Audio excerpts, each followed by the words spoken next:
ഈ റമദാൻ മാസത്തിൽ നാം ചെയ്യുന്ന നമ്മുടെ പ്രവർത്തനങ്ങൾ, നമ്മുടെ ആരാധനാകർമ്മങ്ങൾ, നിർബന്ധമായിട്ടുള്ള ജമാഅത്ത് നമസ്കാരങ്ങൾ, നിർബന്ധമായിട്ടുള്ള ദാനധർമ്മങ്ങൾ, അതുപോലെ തന്നെ നമ്മുടെ നോമ്പ്, ഖുർആൻ പാരായണം, ഇതെല്ലാം അള്ളാഹുവിൻ്റെ അടുക്കൽ സ്വീകരിക്കപ്പെടണമെന്ന് നമ്മൾ ആഗ്രഹിക്കുന്നില്ലേ? അതിന് നമ്മളിൽ ഉണ്ടാകേണ്ടുന്ന ക്വാളിറ്റി എന്നുള്ളത് വിശ്വാസമാണ്.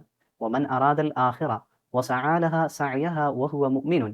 വിശ്വാസിയായിരിക്കണം, മുഅ്മിനായിരിക്കണം എന്നുള്ളതാണ് നമ്മുടെ പ്രവർത്തനങ്ങളെല്ലാം സ്വീകരിക്കപ്പെടുന്നതിന് അള്ളാഹുവിൻ്റെ അടുക്കലുള്ള മാനദണ്ഡം.